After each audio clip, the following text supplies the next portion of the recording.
Welcome back to the Morning Blend. Well, Paul Lamar Hunter had an associate's degree, a family, and a job. Things seemed fine, but then he was laid off because the Chrysler engine plant in Kenosha moved operations to Mexico. That's when he knew he had to change his life. He decided to go back to school.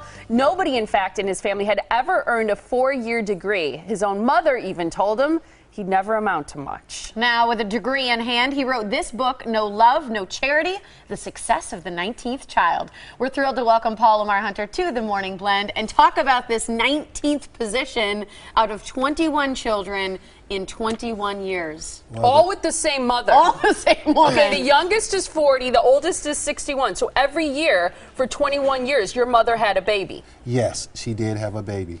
And I think that my mom and my dad, they couldn't keep their hands off each other. Apparently. Seriously. I think that's a good assumption on your part. I really do. Were they very much in love? Yes, they were in love. They were in love when they were teenagers. Wow. Yeah. Yeah, that's a fascinating. So you're number 19. Do you even remember all the names of your siblings? I know all of my siblings' names. I communicate with them once a week. We always Facebook each other. We tweet each other. We have a great time. So I stay in touch with them. What was the hardest part about being in a family with so many kids? Well, you know, the hardest part was growing up, and we grew up in poverty, and so we had a lack of things in the home, so we had to share, and it brought us close together. Like how many, when you think about sharing, parents are immediately going to think of bedrooms. How many of your siblings growing up were in your same bedroom?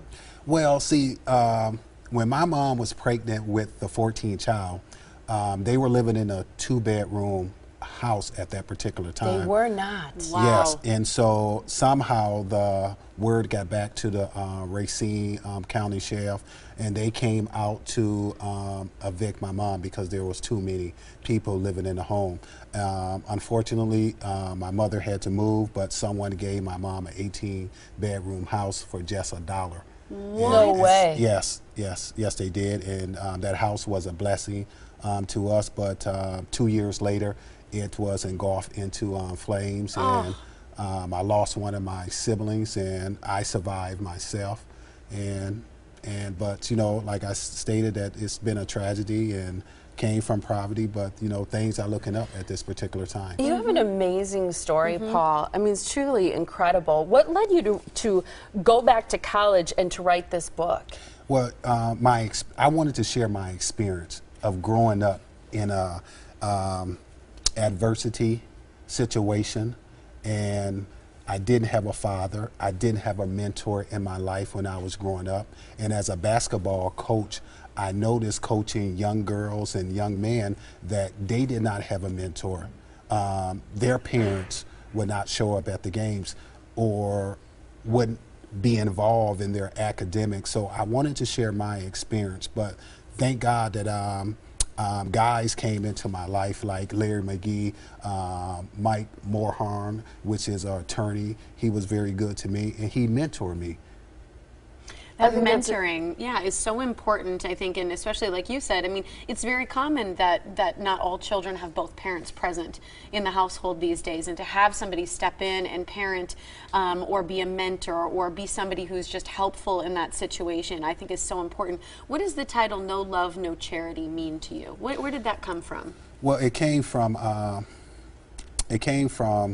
my mom starting a homeless shelter in the city of Racine, which is Love and Charity, and her primary focus was helping out the homeless, but not helping out her children at all. And so a lot of my siblings have been neglected, abused mentally, spiritually, and physically. And so I wanted to share my story with the world. And for people that are listening, they need to go out and get this book, because this book is a game changer, especially if you are a parent. Here's that we just had a picture of you at graduation. I love this picture because it's you and all girls. The graduation photo. I call these girls the Upper Iowa Peacocks Divas. I love it. We actually have your degree here on the table from Upper Iowa University, so huge congratulations on that. We also have other pictures of you with, I think, classmates and then with kids, and then there's one of the basketball team that you mentioned. Who's in this photo here? That's the photo of my children, Jana, Victoria, and Isaiah. Beautiful. Oh, cute. Yes. You know, I'm always amazed at someone like you who's heard from someone so important in their life before, you know, that you'll never amount to anything. And then you take that as a fire to fuel everything that you want to do to go out and make a difference with coaching, with your own family, with writing a book that's going to hopefully give others so much motivation to be good in their life. And I commend you for everything that you've done. So thanks for being here. Thank you very much. Yeah, we really appreciate it. I want to make sure everybody can get a copy of your book at this website, NoCharity.com. You can also find his book at Barnes & Noble or Amazon.com. And we have a giveaway for you as well. If you'd love to get a copy of No Love, No Charity, caller number 8 will win at 414-799-4444. Of course, it's autographed by Mr. Paul Lamar Hunter himself for you. So give us a call right now. Thanks for being here, Paul. Pleasure to have you on this show and share your story. Thank you so much. We appreciate it. It was great.